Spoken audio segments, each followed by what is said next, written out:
I want to introduce our president of the BCTF, a very strong, proud teacher who is standing up for all of us across the province right now, Susan Lambert.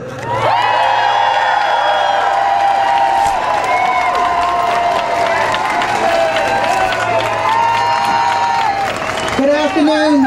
I let you know I keep Mary in my pocket. This is Mary, and I know her spirit is with us, and she'd be so proud today. So that's Mary in my pocket. And she keeps me strong. I keep remembering, what would Mary do? What would Mary do, right? So I want to thank you for coming out today. It's wonderful to see. It's just amazing to see this. And thank you for all the hard work you do every day in classrooms and schools across this province, patching this system together. And it's you that are the public education system in BC. It's you that deserve all the credit for any of the excellence that we have out there. And it's you that must stand up for public education, because our government will not.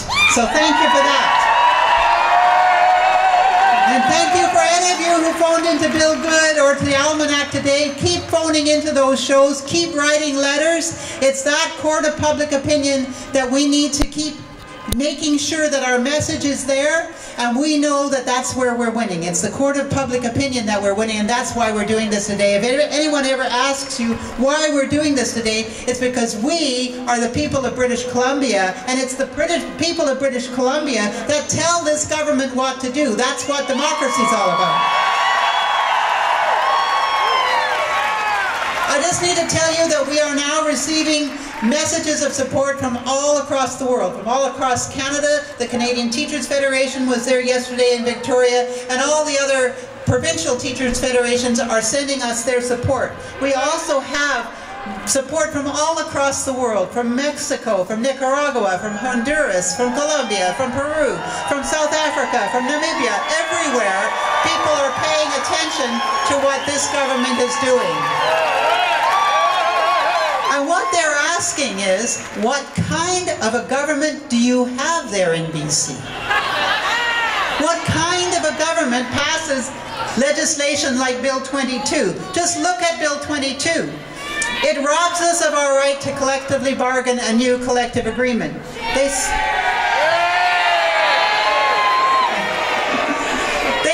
stack the decks against us, right? So on the other side of the table, there's government, there's PSEC, there's the trustees, and there's the Ministry of Education, all sitting there on the other side of our table. And we have a very stalwart and courageous bargaining team, some of whom are here today, led by the right man in the right place at the right time. Where are you, Jim? There he is, right there. Jim Eicher, he's the chief negotiator, and you've got to believe it, this is the person you want to have on the other side of the table. We also have, thank you, Jim. Come on up. Honestly, you try to negotiate with this guy. Honestly, I can't even get lunch out of him. There's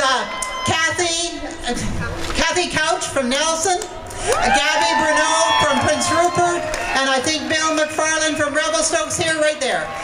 Those are three members. Chris Stewart is behind us up here. Chris Stewart is on our bargaining team as well. So thank you. 78 sessions at the table. 78 sessions, right?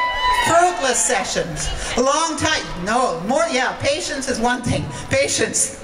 And yet they went back and back and back and back trying to get a deal. We knew the decks were stacked against us right from the get-go in March of 2011, when at our annual general meeting, and he asked, you know when I say he, who I mean, he asked to speak, and we said yes, okay, we'll speak with him, you know, we'll have the Minister of Education speak to our annual general meeting. He got out of that meeting, went into a scrum with media, and said yes, he could legislate us back to work if it took that. Right from the very beginning of our bargaining, he gave BCPC a way out right from the start. What kind of an incentive is that for the government representatives at the table to bargain fairly and reasonably with teachers when their own government minister is saying, don't worry, I'll legislate you.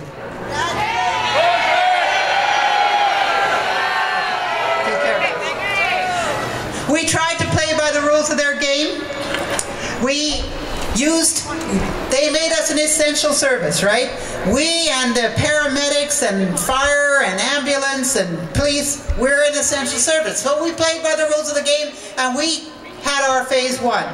Our phase one was probably the best strategic action we took, because it gave us some power in schools, it gave us some authority in schools, it gave us some professionalism in schools, and it caused them a headache, and they just didn't know what to do with phase one. And that put pressure on government, and so they had to find a way out. And what they did was they asked Trevor the fact finder to come in and look at the facts. This is Trevor the fact finder down the hall from, Abbott the fact finder down the hall from, and he went in and he took a couple of days. He said, no, you can't come to a deal. Why can't we come to a deal? We asked for negotiations. We asked for a fair and reasonable settlement over 78 sessions. Finally, we asked, okay, we'll go into mediation. We broke every rule of Bargaining 101. We bargained with ourselves. We significantly pared down our package. After mediation didn't seem to take, we said, well, okay, we'll go to arbitration. Anything. We exhausted every avenue, and nothing. And, having said that, what Minister Abbott did was bring in Bill 22. Bring in Bill 22 to strip us of our bargaining rights.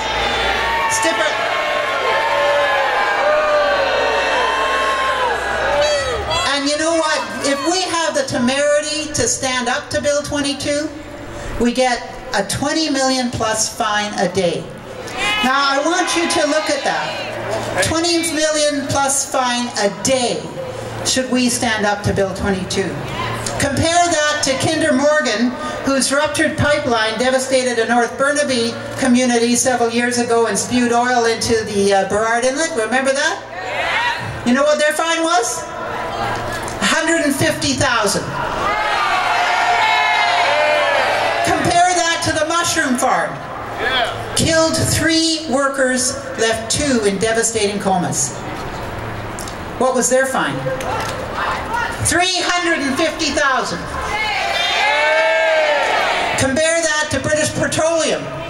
Over 3 months, spewing crude oil from the Deepwater Horizon disaster into the Gulf of Mexico, completely devastated the entire Gulf. Their fine? $11 million a day. Our fine? $20+ million a day. Bill 22 robs us of our bargaining rights, but it does so much more harm. Remember Bills 27 and 28? This is the only government that repeals its own legislation over and over again. Bill 27 and 28 robbed us of our rights to bargain working conditions, which are our students' learning conditions, class size, and comp. They were found to have done that illegally by the Supreme Court of BC. They said, I shouldn't do that in front of cameras. They said, that doesn't make a whit of difference. So in this bill, on one page, they take Bill 27 and 28 out of the Public School Act, and on the next page, they put it word for word back in. Word for word back in. And then, our class size and composition language that was in our collective agreements has been stripped out, never to be returned. To add insult to injury, in a kind of cynical political move, our right to bargain working conditions the prohibition will be rescinded in June 2013. I think it's either very cynical politics, or maybe they're gaining some remarkable insight, because of course they're a government in free fall. And the likelihood of this government surviving June 2013 resembles that of the proverbial snowflake in hell.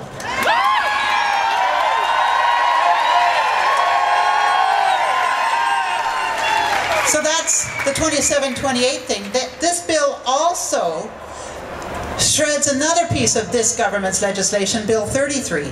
The only obligation that government has to try and lower class sizes and to try and provide services for children with special needs. Bill 33 provisions have all been stripped.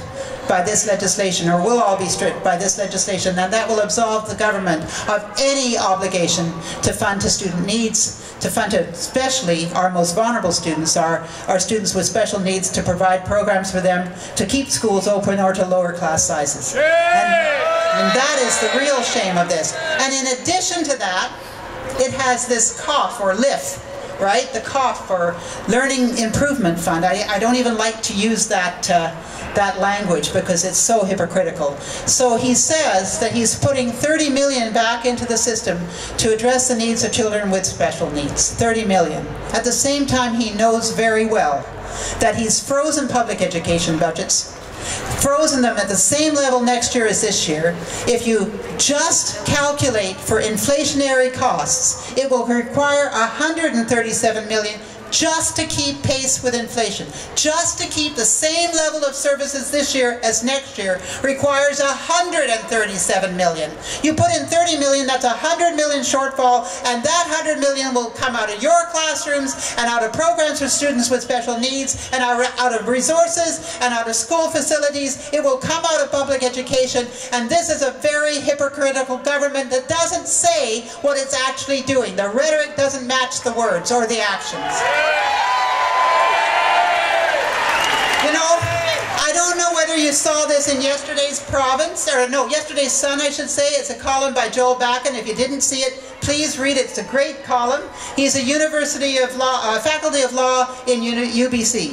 He says that 10 times this government in BC has been taken to the ILO, the International Labour Court, and found in contravention of international labour law.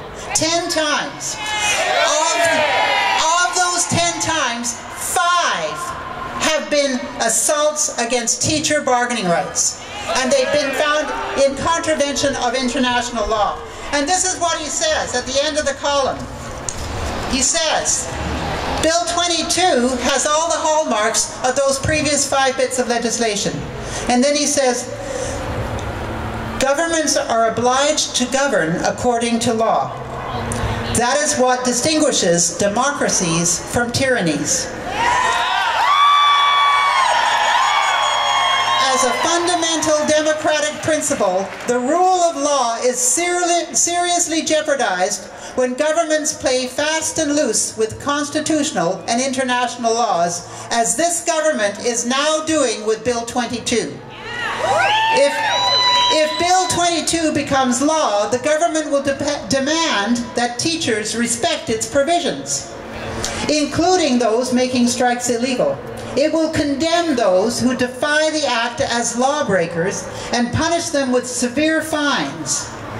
In short, the government will demand that the rule of its law be respected, while at the same time its actions dangerously encroach upon the rule of law.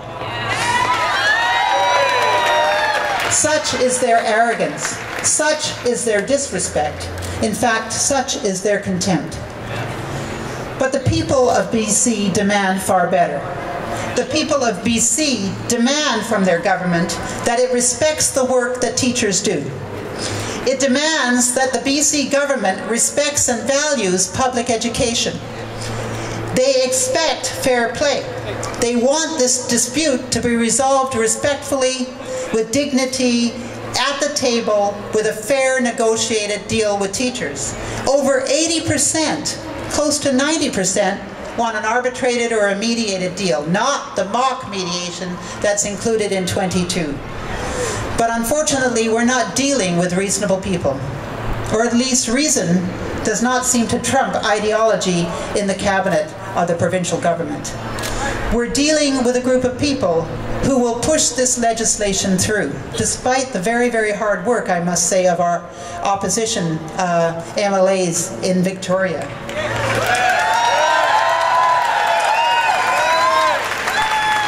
And when they do push this legislation through, they need to know that we have just begun. And when they push this legislation through, they need to know that the teachers of BC will defend public education with all our wit and all our strength.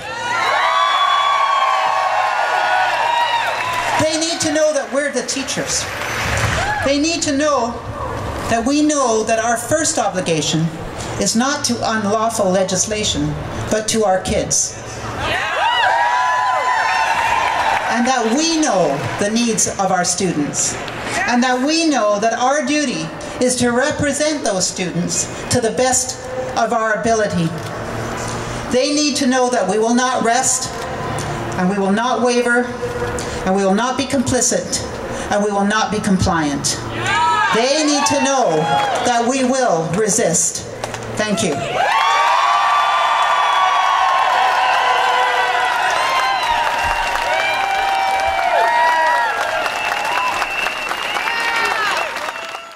In our hands is placed a power greater than their hoarded gold, greater than the might of armies magnified 1,000-fold. We can bring to birth a new world from the